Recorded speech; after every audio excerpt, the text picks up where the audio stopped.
Hello, we're going to look at the probability of independent events. Now, what do I mean by independent events? We're looking predominantly at two events happening, and we want both to occur, but the outcome of one doesn't affect the outcome of the other. So if I said the probability of me having breakfast is one event, and the probability of me having lunch is the second event, you could argue that they are dependent on each other. Maybe if I did have breakfast, I'm less likely to have lunch, or vice versa. But if you know me, the chances are I would have both. However, if I looked at the probability of me having breakfast as one event and the probability of Joe Bloggs going to the cinema tonight as a second event, they are clearly independent of each other. What happens in one will not affect the other, and that's what we're going to start looking at, is two events that do not have an effect on each other. For example, consider the probability of throwing a double six with two dice. In other words, I roll two dice and I want a 6 on one and a 6 on the other. As I said, what we could do is make a table of all possible outcomes and count the ones we want. And what it would look like then if I did that is a table would look something like this. So on the left-hand side of the table, I've got my first dice, which we'll call the red dice. And at the top of the table, I've got my second dice, which we'll call the blue dice. So what I could do is I could roll a 1 on my red dice and a 1 on my blue dice, shown in the table there as a total of 2, a 1 with a 1. Or I could roll a 2 in my red dice and a 1 with my blue dice, which would give me a total of 3. Or, continuing this pattern, a 3 with my red dice and a 1 with my blue dice, and so on. Now, compare that with, you're going to get these numbers on the top row as well, because you could also get a 2 with your blue dice and a 1 with your red. Okay, and if you look at this, what you'll see once it's all filled out is there's kind of a symmetry to this. So the first column is 2, 3, 4, 5, 6, 7, but the first row is also 2, 3, 4, 5, 6, 7. The second column is the same as the second row, and so on. Okay. However, my question was, what is the probability of throwing a double 6? In other words, a 6 and a 6, and that word's really important to us, and. Okay. Well, there is only one place in that table where that has occurred, where I've scored 12, a 6 and a 6. So the probability of that happening, well, there is only one place on that table where that has happened out of 36 different outcomes. So the probability of a 6 and a 6 is 1 out of 36. So as we've said, the throwing of two dice are independent events. This means that the outcomes on one die are not affected in any way by the outcomes on the other. On a single throw of one of the dice, okay, be it the red or the blue, the probability of getting a 6 on that die is 1 out of 6. However, if I roll two dice, the probability of 2 6s is the same as 1 over 6 times 1 over 6, which equals 1 over 36. In other words, we have to multiply the probabilities, because for each outcome on one die, there are 6 outcomes on the other. And so altogether, there are 36 outcomes in total, only one of those being a double 6. So let's look at a second example with spinners. We have a blue spinner with the numbers 1, 2, 3, 4 and 3 again on it, and a red spinner with 1, 2, 4, 4, 5, 4. And I want us to consider the probability of getting a 3 on the blue spinner and a 4 on the red spinner. Clearly they're independent, okay?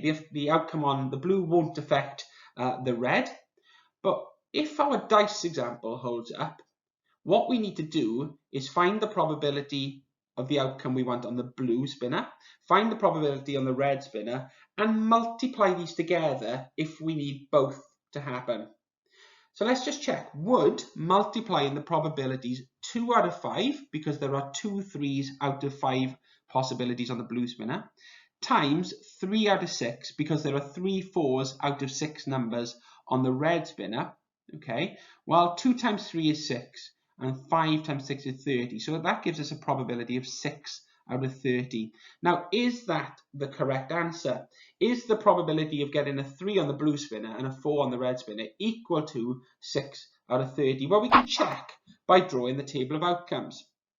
So this time, unlike the die, my blue outcomes are 1, 2, 3, 3, and 4, and my red outcomes are 1, 2, 4, 4, 4, and 5, and we'll quickly fill it in.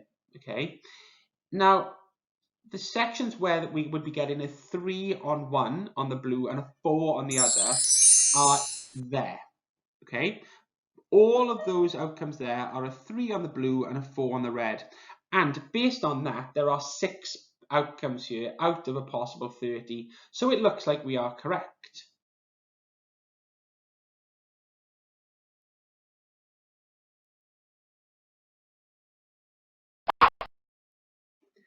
So what we've done by looking at those two examples is derived in probability what is known as the AND law. In other words, for independent events A and B, so as long as they don't have an effect on each other, the probability of A happening and B happening is equal to the probability of A happening multiplied by the probability of B happening. For example, with the dice, if I wanted a 6 and a 6, it would be 1 over 6 multiplied by 1 over 6, which is 1 over 36. Or for the spinners, if I wanted a 3 on the blue and a 4 on the red, it was 2 over 5 for the 3 and 3 over 6 for the 4, and multiplied together gave me 6 out of 30. However, rather than constructing tables of outcomes or making lists of outcomes, I would simply multiply together the probabilities for the independent events.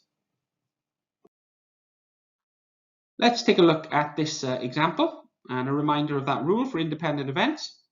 Okay, player 1 here has some cards and player 2 has a different set of cards. And it says both players lay a card at random from their hands as shown. My question: what is the probability that 2 kings are laid? Okay, we got to look at the probability for player 1 and the probability for player 2. So player 1 needs to lay down a king. Player 1 has 2 kings out of 1, 2, 3, 4, 5, 6, 7 cards. So the probability of player 1 laying a king is 2 out of 7. Player 2 only has 1 king in their 7 cards, so the probability of player 2 laying a king is 1 out of 7. So the probability of a king and a king would be equal to 2 over 7 multiplied by 1 over 7, and 2 times 1 is 2, 7 times 7 is 49. I'd like you to have a go at a question now. Let's read it together first. Rebecca has 9 coloured beads in a bag. 4 of the beads are red and the rest are blue. She removes a bead at random from the bag and notes the colour before replacing it. She then chooses a second bead. Now, before I read the question, that replacing it has been put in red, and quite deliberately, okay? If Rebecca kept that bead out before taking a second bead, clearly the probabilities would change because there's 1 less bead in the bag. However, by putting that bead back in, by replacing it, the probability does not change from the first event to the second, from choosing the first bead to the second. So the choosing of both beads therefore becomes independent.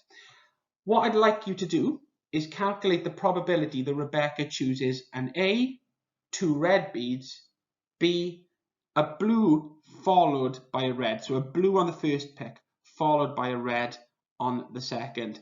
Pause the video and have a go at those now. And when you're ready, start again.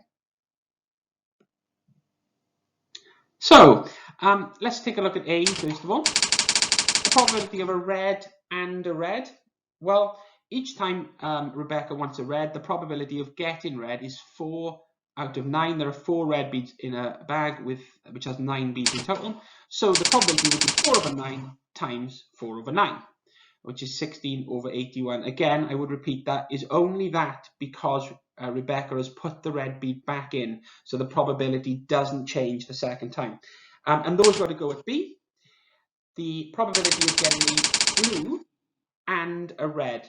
Now, slightly confused word in there.